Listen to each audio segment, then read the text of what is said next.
Bom dia, a paz do Senhor. Vamos orar. Obrigado, Senhor, por mais um dia de vida. Obrigado pela minha casa, pela minha vida. Obrigado pela minha família. Obrigado pelo meu trabalho, Senhor.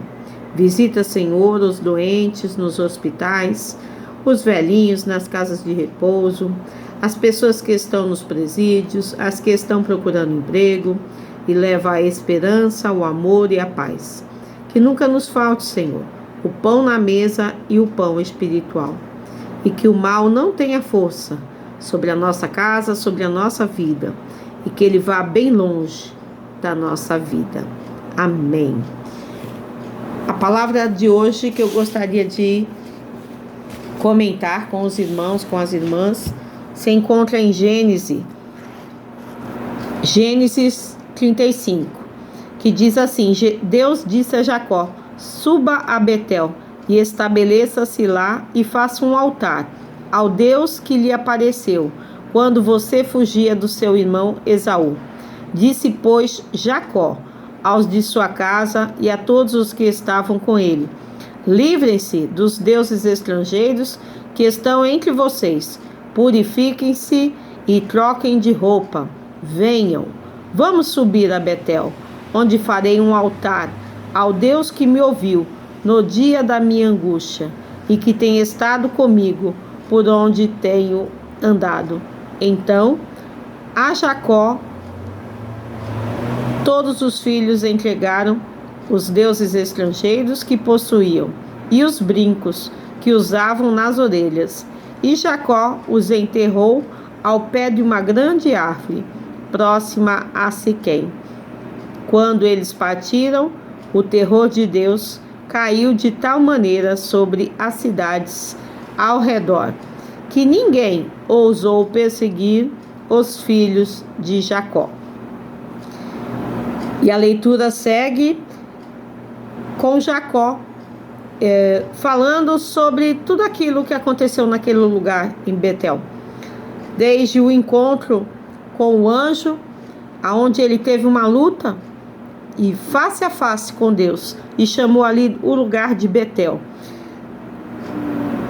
Nesse momento, Jacó percebeu que seus filhos estavam corrompidos pelo ódio, ídolos, tentando ser justiceiro. Um capítulo antes, nós vamos ver que os filhos dele, de Jacó, aconteceu uma situação com a única filha de Jacó, Diná, e ela foi desonrada, e um crime não justifica o outro, né? E os filhos, se vocês retornarem, vocês vão fazer essa leitura.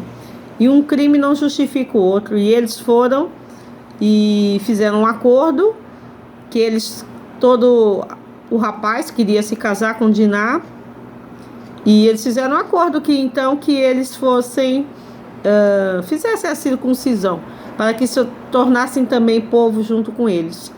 Assim que não só o rapaz, como todos os homens que faziam parte do grupo deles, inclusive o pai dele. E nisso eles ficaram sensibilizados, né? E se aproveitando desse momento de fragilidade dos homens, os filhos de Jacó mataram aqueles homens, né? Então, um crime não justifica o outro, né? E Jacó percebeu, né? Como ele ainda não tinha educado os filhos, porque eles tinham muito ódio dentro do coração, né?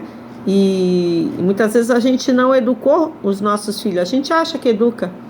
Então, ali Deus falou: volta para trás, volta onde você teve um encontro comigo face a face, volte a Betel, aonde você teve uma luta, aonde você pediu uma bênção. Volta um pouquinho, e não que seja o lugar físico, seja só ali que vai ter um encontro com Deus, mas às vezes a gente precisa voltar ao lugar aonde a gente foi sentimos a presença de Deus, aonde a gente possa fazer um retiro espiritual para pensar. A gente precisa voltar dentro da gente, para voltar e continuar no caminho, lembrando que o caminho é Jesus, né? E o Senhor, o que estava fazendo? O Senhor estava dando uma nova chance para que ele retornasse ao ponto de partida, aonde ele ali conquistou a bênção dele. A bênção, muitas vezes a bênção nos deixa marcado, e Jacó foi marcado naquele dia na sua coxa. Ele ficou mancando, ele sofreu uma ferida, e muitas vezes a nossa ferida é um ministério aberto. É dali que a gente parte para fazer a obra do Senhor. Não a obra, muitas vezes dentro da igreja, mas a obra que o Senhor fez para o nosso propósito, na nossa vida. Não importa onde você estiver, né? Levante um altar ao Senhor. Levante essa Betel. E Jacó, então, durante o caminho, foi relembrando de todas as promessas que o Senhor tinha feito a ele. Que o Senhor mudou o nome dele para Israel. Que prometeu, o Senhor prometeu frutificá-lo e multiplicá-lo entre todas as suas descendências. Que o Senhor possa, junto conosco, fazer que a gente retorne ao caminho, aonde a gente estiver perdido, que a gente não se desvie, não pegue atalhos errados, mas que a gente encontre o verdadeiro caminho, para que as promessas de Deus possam se cumprir na nossa vida. Às vezes a gente não está cumprindo o que o Senhor nos pediu. Às vezes a gente tem algum ídolo escondido aí dentro da sua casa, dentro do seu coração, e isso você precisa eliminar, né? Veja, Jacó chamou, vou repetir, é Gênesis 35, no versículo 2, Jacó chamou seus filhos para também adorarem ao Senhor. Mas para adorar ao Senhor a gente não pode ir de qualquer jeito. Ele pediu que eles se livrassem dos deuses estrangeiros que estão entre vocês. Às vezes nós temos algum deus estrangeiro aí que a gente cultua, a gente nem sabe o porquê. Ganhou de presente, é bonitinho, é de alguma cultura diferente da nossa, do nosso pensamento. E a gente guarda aquilo como um amuleto. Eu não posso jogar fora. O Senhor hoje está nos convidando a jogar tudo aquilo, sabe, que a gente se segura como um amuleto, porque Ele é o suficiente na nossa vida. O Senhor é suficiente, Senhor e Salvador. Aleluias. E então Jacó chamou seus filhos para também adorarem ao Senhor. E disse: venham, venham. Quantas vezes a gente chama a família? Venha, vamos adorar ao Senhor, né? Convida, nem que seja uma oração na hora do almoço. Vamos adorar ao Senhor. Agradecer o pão, o alimento diário. Nem seja uma simples frase, mas vamos adorar ao Senhor, né? E Betel significa a casa de Deus. E voltar a Betel era mais do que voltar ao lugar físico. Era relembrar o que o Senhor fez.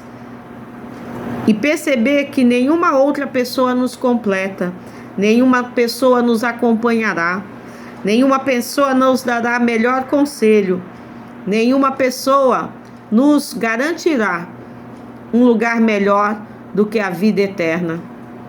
Ninguém é possível. Nenhuma pessoa, apenas o único, o nosso Deus, porque Ele é único. Era como se Deus falasse: se retirem, prestem atenção, vocês estão sendo violentos, agressivos, justiceiros, fazendo a justiça com a própria mão, vocês não pediram orientação, vocês não estão conversando comigo. Mas antes de fazer o retiro espiritual, façam uma limpeza em sua vida. Antes de você olhar para a vida do outro, olhe para dentro da sua vida. Veja se tem algo aí te aprisionando.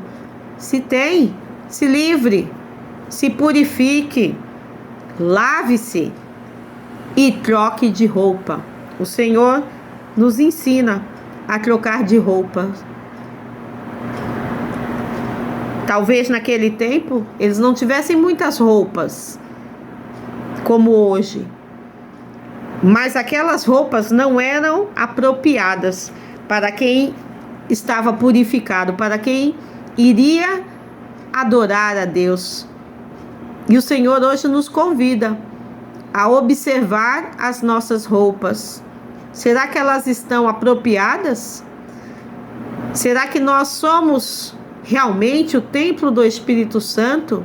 Será que as nossas roupas estão cobrindo ou estão descobrindo aquilo que é puro, aquilo que deveria ser sagrado?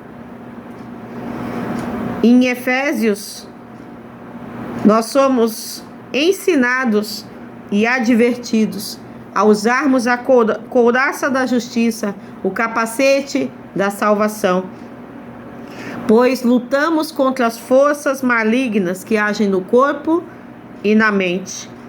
Nos tornamos escravos das modinhas do mundo. Somos seres corruptíveis que buscamos a incorruptibilidade.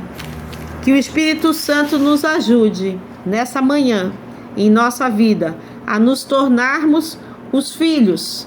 Não é qualquer filho, mas é um filho que alegra o grande Pai.